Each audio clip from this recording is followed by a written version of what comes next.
北京大风恶劣的天气，修一个水管漏水给1000块，你看这活能干吗？它是一个地埋管 ，PP2 变径管箍漏水，我把这个管箍剪掉，然后用一个弯头给它接出来。像这样的情况都是出现的死口，死口是没有办法溶接的，只能用弯头把它拐出来。你看我用了是一个变径弯头，接着呢，我把水管的这一头也溶接一个弯头，让这2个弯头通朝一个方向，它不冲上，然后它是斜的。如果冲上的话，它超过了地面就没有办法铺瓷砖了。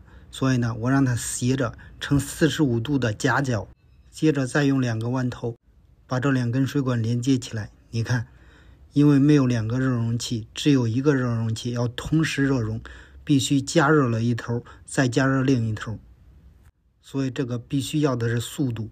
如果慢一点，它冷却了就站不住了。活好干，但是风太大，特别危险啊。